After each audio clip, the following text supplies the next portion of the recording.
I want you to watch the closing remarks of Douglas Murray in a debate against Mehdi Hasan on whether anti-Zionism is anti-Semitism. It's hosted by the Munk Debate, and his closing line is just so brilliant. On the debate as well was Natasha Hausdorff. With Douglas on Mehdi's side was Gideon Levy.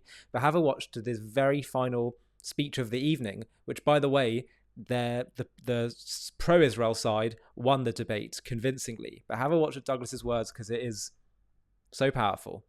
Well, thank you very much. Quite a lot of heat, some light.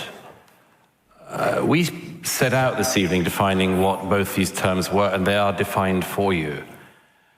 Anti-Semitism is a cruel treatment, double standards applied to Jews.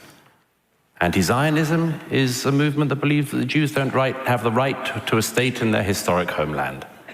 And as I said at the beginning, anti-Semitism is a shapeshifter. It does come from all sorts of directions, and Mehdi is right. As I mentioned at the beginning, it can come from the far right, it can come from the far left. But at the moment, what we see an eruption of is anti-Semitism in the form of anti-Zionism. What else is it that is motivating the crowds? Why, when I was in Vancouver the other month, were there crowds going down the street in Vancouver screaming about Israel? What's it got to do with them? You're miles away. It's got absolutely into the brains of people in the West who believe they're doing something moral, and they are imbibing every anti-Semitic trope, as Natasha has proven. I should say, since Mehdi was honest, I'll say what I think. I think he's a very dishonest actor. A very dishonest actor. And to say what you just said about hostages would come a lot better if a contributor to Al Jazeera had not been discovered last week holding a hostage in his home. Just for clarity, by the way, Mehdi was claiming that Gazan civilians weren't involved in the October 7th attack, which is ludicrous. It would be a lot easier to take. And finally, I just want to say this. It's perfectly obvious, I said at the beginning, that you can get anti-Semitism from all directions. This just happens to be the major direction which is coming in at the moment, in the guise of anti-Zionism. As I said, does everybody who is doing this know what they're doing? No. Almost certainly not. Do some of them? Oh, you bet. They're having a whale of a time. People like those people I mentioned marching last week through Jewish areas of Toronto, getting to scream about the pigs and the rats again. Wow, it feels good to them. Does everyone know what they're doing? No. But when you hear Gideon saying that, what did you say earlier? That Israel is the most brutal regime in the world, you can have traveled nowhere, sir. And there is no reason, as I said at the beginning of this tonight, why simply recognizing that the anti-Zionism of today is anti-Semitism should be any barrier to there being some kind of peace settlement at some point. But please understand that those of us who recognize that anti-Zionism is anti-Semitism is because we see, after a mass slaughter of Jews, the world turning on the one Jewish state. That is what we see and what we worry about, and what some people like Mehdi seem not to care about, and all of the smears and all of the lies that they get to pump out. But I've got good news for you, ladies and gentlemen, to finish. I hope very much that you vote the right way tonight, obviously. And it matters for Canada and its image. But the Jewish state and the Jewish people have survived an awful lot worse than this. They have seen off every single one of their enemies, from Pharaoh to the Abyssinians, to the Babylonians, the Greeks, the Romans. They will see off Hamas, they will see off Mehdi, and they will outlive everybody in this room.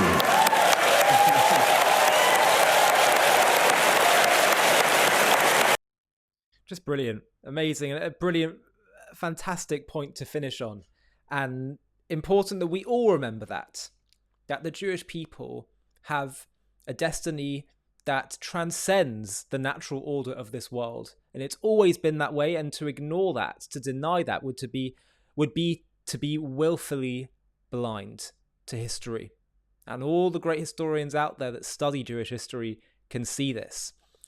And I do find it odd that Mehdi Hasan, if you watched his speech at the Munk Debate, he would say, I abhor anti-Semitism and look at all these far-right shootings and things that have occurred in America and other places, and that's all terrible.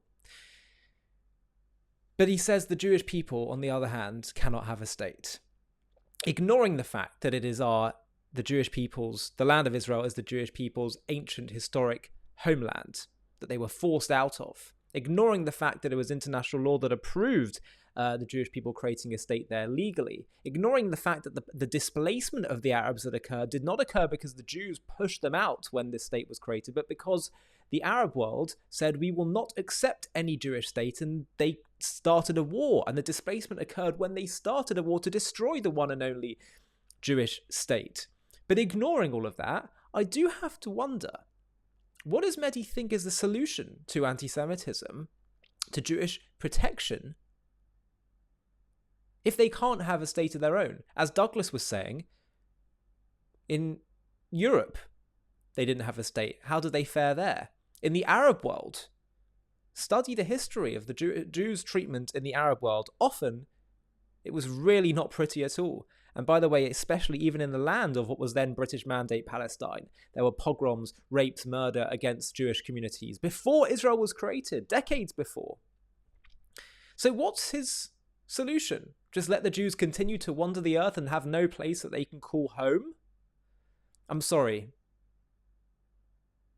But if you genuinely think that the Jewish people will be fine, having studied history, not just studying history, looking at the anti-Semitism that surrounds so many societies today, and you still think, no, they don't need self-determination, then quite frankly, you are not being an honest, fair, moral player.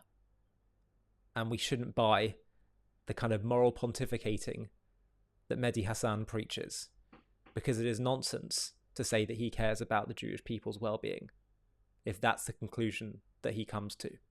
Hi, thank you so much for watching. To watch another one, click here. To stay up to date with all our content, click here to subscribe. And if you're able to, you can help support JTV to grow and grow by clicking join below this video, where you can become a member and get perks including early access to videos and private live discussions with me. But most of all, you'll be partnering with us on our mission to change the world.